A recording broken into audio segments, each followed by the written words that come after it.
اللهم صل على سيدنا ومولانا وحبيبنا وشفيعنا محمد صلى الله عليه وسلم. رب اشرح لي صدري ويسر لي امري واحلل عقدة من لساني يفقهوا قولي. انشاءاللہ تعالی آج کے اس بریف سے درس میں ہم ایک بڑی امپورٹنٹ بات کو سمجھنے کی کوشش کریں گے which will inshallah going to lay foundation for our next series of lectures.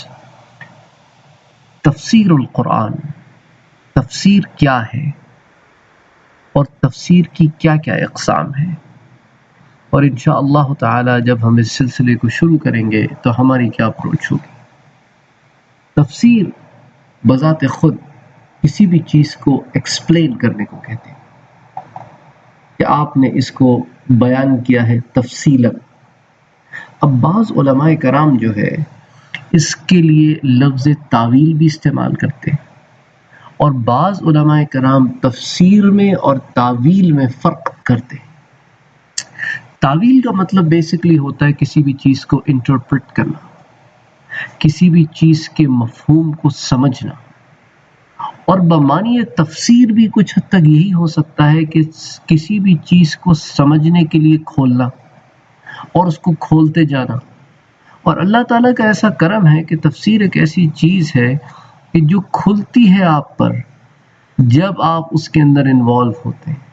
لیکن کوئی بھی جب گرہ کھلے تو اس کو ہم قرآن اور سنت کے ترازو پہ تولتے ہیں کہ اگر یہ قرآن اور سنت کے احاطے میں آتی ہے تو ہم اس کو لیتے ہیں، نہیں آتی تو نہیں لیتے. تو اب تفسیر کرنے کا ایک اسلوب تو یہ ہوا کہ بڑی مختصر سی تفسیریں موجود ہیں کہ بھئی ترجمے کی، قرآن کے ترجمے کی کتاب ہے اور حاشیے میں تفسیر لکھ دی گئی ہے بڑی صراحتاً، بہت condensed as a reference book for anybody who need a little bit of a reminder. تو ایک تفسیر لکھنے کا طریقہ یہ ہے. لیکن عموماً جو تفسیر کی فارمز علماء بیان کرتے ہیں تو وہ کہتے ہیں بھئی ایک تو تفسیر ہوتی ہے تفسیر بالروایہ، تو اس کے اندر جو ہے روایت کے اعتبار سے تفسیر بیان کی جاتی ہے.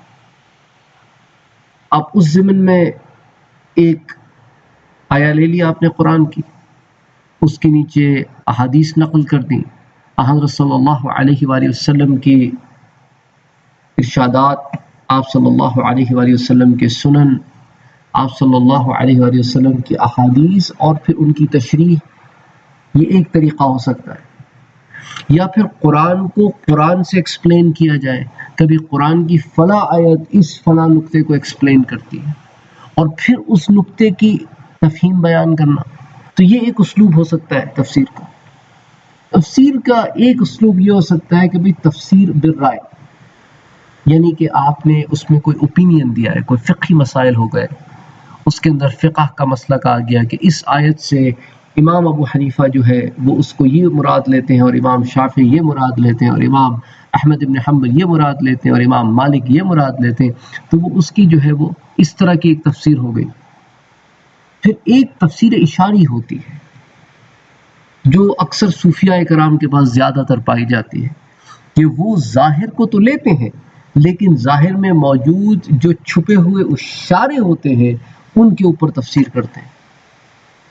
تو تفسیر کی یہ مین کیٹیگریز ہیں. اب اس کے اندر سب کیٹیگرائزیشنز ہوتی ہیں. اچھا، کچھ لوگ جو ہے وہ اختصار یعنی کنڈینسڈ فارم لیتے ہیں، کچھ لوگ ایکسپلینیٹری فارم لیتے ہیں، کچھ لوگ تفسیر کرتے ہوئے عربی گرامر کو بھی انکلوڈ کرتے ہیں، عربی لغت کو بھی انکلوڈ کرتے ہیں. اچھا، کچھ لوگ ایک سے زیادہ تفسیر بیان کرتے ہیں اور ایک ہی تفسیر کی کتاب ہوتی ہے، اس میں وہ مختلف تفاسیر بیان کرتے ہیں. تو اس طرح کئی اپروچز ہو جاتی ہیں. قرآن کو سمجھنے کے لیے ایک اپروچ مل جاتی ہے. تو جب تفسیر بڑا کمپلیکیٹڈ اور بڑا ہی مشکل سبجیکٹ ہے، اسی لیے علماء کرام تفسیر میں عموماً ہاتھ نہیں ڈالتے ہیں. آپ نے دیکھا ہوگا عام طور پہ کہ وہ تفسیر پہ ہاتھ نہیں ڈالتے یہاں تک کہ ان کا ملکہ ہو. بعض علماء کہتے ہیں 27 علوم پر جب ملکہ ہو تب وہ جا کے تفسیر کے میدان میں اترتے، ورنہ وہ کسی کی تفسیر لے کے بیان کریں گے. اس جو ہمارا اسلوب ہوگا انشاءاللہ تعالی جب ہم تفسیر کا سلسلہ شروع کریں گے تو ہم تفاسیر کی کتابیں لیں گے اور ایک قرآن کی آیت کو دیکھیں گے کہ مختلف علماء کرام نے حوالہ انشاءاللہ آپ کے ساتھ بیان کریں گے کہ اس کو حافظ ابن کثیر نے کیسے بیان فرمایا ہے، اس کو امام طبری کیسا لیتے ہیں، صحابہ کرام کے اقوال اور احادیث نبویہ، اور جہاں جہاں فقہی احکام، کہیں کہیں کچھ عربی گرامر۔ میں ایک طالب علم آدمی ہوں، تو طالب علمانہ کوشش کرنے کی کوشش کروں گا۔ تو آج کے درس کا مین مقصد یہ ہے کہ تفسیر کی اقسام بیان کی جائے، کہ تفسیر اس طرح مختلف طریقوں سے بیان ہو سکتی ہے۔ اس لیے تفسیر ایک ایسا میدان ہے جس میں ہر ایک کو نہیں اترنا چاہیے، یا آپ ہر ایک کو اتر کے تفسیر نہیں کرنی چاہیے۔ زیادہ تر علماء کرام، بڑے بڑے شیوخ جن کی خدمت میں ہم حاضر ہوئے، ہم نے علم حاصل کیا، ان کو ہم نے یہی دیکھا کہ انہوں نے علماء جو ان سے بھی بڑے علماء تھے، جن کی تفسیریں موجود ہیں، ان کی تفسیروں سے استفادہ حاصل کرتے تھے، خود تفسیر لکھنے کی جرات نہیں کرتے تھے، کیونکہ آپ اللہ تعالیٰ کے کلام کو بیان کر رہے ہیں تو اس سے ڈر ہوتا ہے، احتیاط کرنی پڑتی ہے، اور شدید احتیاط کی ضرورت ہوتی ہے۔